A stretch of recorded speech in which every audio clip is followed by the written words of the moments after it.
Երեք ազգային ժողովի հարց պատասխանի ժամանակ ուշագրավ իրադարձություն տեղի ունեցավ, որին տեսակ անդրադառնամ մի փոքր ակնարկից հետո։ Մոտ 3 ամիս առաջ Պաշտպանության նախարարության ներկայացուցիչը կապվում է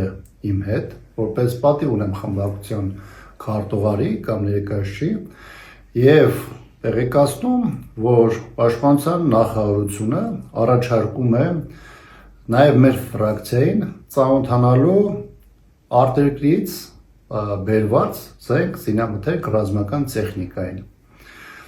Ես նրան ասում եմ, որ դա ֆրակցիայում քննարկենք եւ կտեղեկացնենք։ 1-2 օր անց ես տեղեկացնում եմ, որ քննարկման արդյունքում որոշել ենք, որ մեր ֆրակցիայից կունենանք ներկայացուցիչ այդ այցին, բնականաբար դա կլինեմ ես որպես նաև ազգային ժողովի պաշտպանության եւ անվտանգության հանձնաժողովի անդամ եւ պաշտպանության նախարարության հետ համապատասխան օրակարգով այցելեմ այն վայրը, որտեղ տեղակայված է ներկրված զինտեխնիկան եւ սպառազինությունը։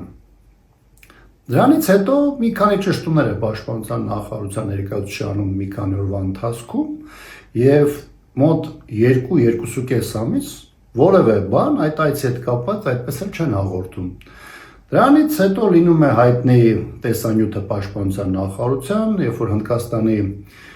զինված ուժերի գլխավոր շտաբը այցելել Հայաստան եւ պաշտպանության նախարարի հետ այցելում են երևի կոնկրետ այն վայրը, որտեղ տեղակայված էր այդ հիմնական սպառազինությունն ու ռազմական տեխնիկան, ինչից էլ պարզ է դառնում, որ պաշտպանության նախարարությունը իր առաջարկը հետագայում փորձել է ներկայացնել այդ տեսանյութի միջոցով։ Դրանից հետո ես արդեն ինձ իրավունք եմ վերապահում շատ հստակ խոսելու այն մասին, որ պաշտպանության նախարարությունը խոստացված կամ առաջարկված այցը այդպես էլ չի կազմակերպել եւ որոշել է դա ներկայացնել տեսանյութի միջոցով։ Հիմա ինչ է տեղի ունեցել 3 կառավարության հետ հարց պատասխանի ժամանակ։ ԿՊԱ-կան պատգամավորներից մեկը հարց էր ուղղում պաշտպանության նախարարին, ասելով, որ ես իմ հարցազրույցներում նշում եմ, որ պաշտպանության նախարարությունը ըստ էության մերժել է իր իսկ արած առաջարկը եւ ազգային ժողովի պատգամավոր Տիգրան Աբրահամյանի այցը վերանշյալ հատված զինտեխնիկային ծանոթանալու մասով ըստ էության մերժում եմ։ Պաշտպանության նախարարը ազգային ժողովի ամբիոնից ըստ էության հաստատում է, որ իմ այցը մերժել են,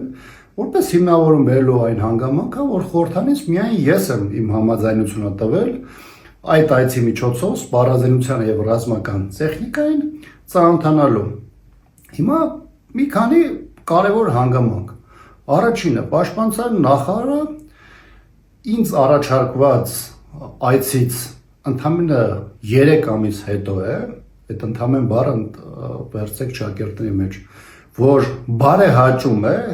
տեղեկացնելու, որ իմ այցը չի կազմակերպվում, որովհետև միայն ես եմ համաձայնվել, իսկ իրենք մեկ հոգանոց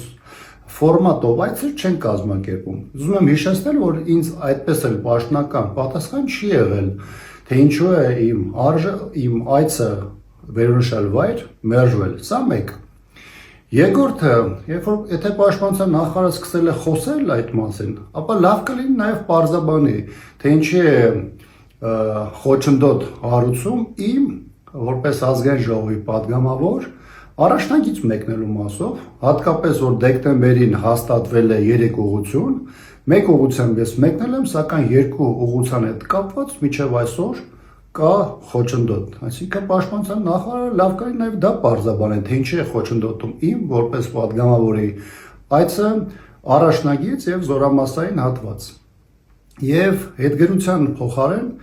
ես իհարկե կարևորում եմ, որ ԿՊ-ի պատգամավորները շատ ուշադիր են իմ հարցազրույցների վերաբերյալ, սա ես ասում եմ առանց ծաղրանքի, որովհետեւ իրենց համար գտնեն այլընտրանքային տեսակետ է մոտեցում մեր երկրի անվտանգային համակարգի հետ կապված եւ երկրորդը նաեւ կարեւոր եմ համարում, որ այս հարցը նաեւ խորհրդանի ամբիոնից քննարկում ստացավ եւ ըստ էության հաստատվեց, որ անդիմադիր պատգամավորների մուտքը իրենց իսկ առաջարկած ֆորմատով ըստ էության իշխանությունների կողմից խոչընդոտվում է։